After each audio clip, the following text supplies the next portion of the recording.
ইস্তেখারার নামাজ এটা পড়লে কতটুকু উপকার হয় এবং এই নামাজ পড়ার পর আল্লাহ তাআলা কি স্বপ্নে সেই সম্পর্কে জানিয়ে দেয়? অত্যন্ত গুরুত্বপূর্ণ একটি প্রশ্ন এটি। আমরা অনেকেই জানি না যে আল্লাহর কাছ থেকে সিদ্ধান্ত কিভাবে নিতে হয়।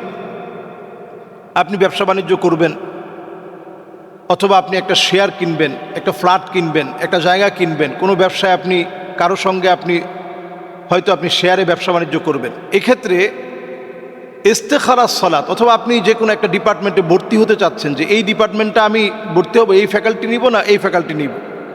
প্রত্যেকটা ক্ষেত্রে আপনার পড়াশোনা, আপনার ব্যবসা বাণিজ্য, আয় ইনকাম, অথবা বিবাহ শাদী করার জন্য আপনি প্ল্যান করেছেন যে এই মেয়েকে আমি বিবাহ শাদী করবো কিনা, এই সমস্ত ক্ষেত্রে ইস্তেখারার সলাতুল ইস্তেখারা অত্যন্ত গুরুত্বপূর্ণ, যেটি আল্লাহ রাব্বুল আলামিন নিজে আপনাকে একটা সিদ্ধান্ত জানিয়ে দিবেন।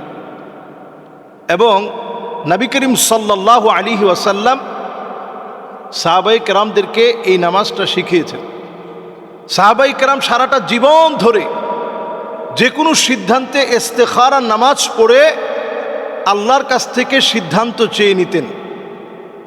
আমরা রাত্রে ঘুমাবার আগে এশার নামাজ পড়লেন, সুন্নাহ পড়লেন, বেতের পড়লেন, পারলে তাহাজ্জুদ পড়লেন, এরপরে আপনি 2 রাকাত নামাজ আপনি পড়বেন। নামাজ পড়ার পর আপনার কাজ হচ্ছে, ছোট্ট একটা দোয়া আছে, আল্লাহুম্মা ইন্নী আস্তাখিরুকা বিইলমিক, এরপর ওয়া আস্তাকদিরুকা বিকুদরাতিক। আল্লাহর কাছে এই দোয়াটা পড়ে আল্লাহর কাছে দোয়া করবেন। ওয়া আসআলুকা মিন ফাদলিকাল আযীম ফাইন্নাকা তাকদিরু ওয়ালা আকদির ওয়া তা'লামু ওয়ালা আ'লাম ওয়া আনতা আল্লামুল গুয়ুব। এই দোয়াটা আপনি পড়বেন, আল্লাহুম্মা ইন কুনতা তা'লাম আন্না হাযাল আমর, আল্লাহ আপনি যদি জানেন যে এই বিষয়টা আমার জন্য কল্যাণকর হয়, খায়রান লি ফি দীনি ওয়া মাআশি ওয়া আকিবাতি আমরি, আল্লাহ আমার দুনিয়ার জন্য, দিনের জন্য, আমার জীবন যাপনের জন্য যদি এই কাজটা আমার জন্য কল্যাণকর হয়, তাহলে ফাকদুরহু লি ওয়া ইয়াসসিরহু লি, আল্লাহ এই পথটা আপনি আমার জন্য সহজ করে দেন। কোনটা আল্লাহ সঠিক হবে এই বিষয়টা আল্লাহ আপনি আমাকে জানিয়ে দেন।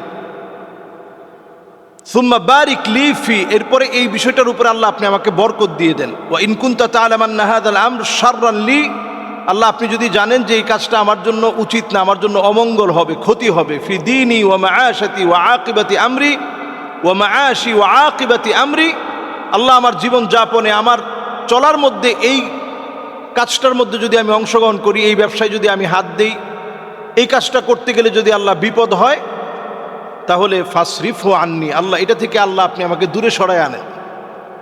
ওয়াসরিফনি আনহু, আল্লাহ এটা থেকে আল্লাহ আপনি আমাকে দূরে সরিয়ে এনে আমি নিজেও যেন এটা থেকে দূরে সরে আসতে পারি, আল্লাহ আমাকে তৌফিক দান করেন। ওয়াকদুর লিল খায়রা হাইসু কানা সুম্মা আরদিনি বিহি, আল্লাহ এরপরে আল্লাহ এই কাজের উপরে আল্লাহ আপনি সন্তুষ্ট হয়ে যান। আমরা এই দোয়াটা পড়ে যখন এই কাজের মধ্যে হাত দিব, আপনি স্বপ্নেও দেখতে পারেন। আপনি পরপর কয়েকদিন আমল করেন, দেখবেন আপনি স্বপ্ন দেখতে পাচ্ছেন।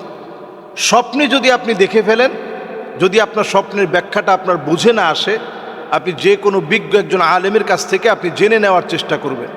যদি আপনি দেখেন যে না, আসলে আমি নিজেই স্বপ্ন যা দেখেছি আমার কাছে ব্যাখ্যাটা এমন মনে হচ্ছে, আমি যা নিয়ে কল্পনা করেছিলাম এমনটা আমি দেখেছি, তাহলে তো আলহামদুলিল্লাহ আপনি সমাধান পেয়ে গেলেন। আর যদি আপনি স্বপ্নে একাধিকবার পড়ার পরেও আপনি দেখেন নাই, আপনার অন্তরটা একদিকে মায়েল হয়েছে, একদিকে আপনার অন্তরটা ছুঁয়ে গেছে, ঝুঁকে গেছে, আপনি ওই কাজটা করে নেবেন। ইস্তেখারা করার কারণে আল্লাহ তাআলা এই পুরো কাজের ভিতরে আল্লাহ তাআলা বরকত দিয়ে দিবেন, আল্লাহ তাআলা ভুল ত্রুটি থেকে হেফাজত করবেন। সুতরাং আমরা যে কোনো সিদ্ধান্ত বাস্তবায়নের পূর্বে ইস্তেখারার 2 রাকাত নামাজ নিয়ত করে পড়ে এই দোয়াটা পড়ে আমরা ঘুমিয়ে যাব। আল্লাহ তাআলা যেন আমাদেরকে তৌফিক দান করেন। আসসালামু আলাইকুম ওয়া রাহমাতুল্লাহি ওয়া বারাকাতুহু।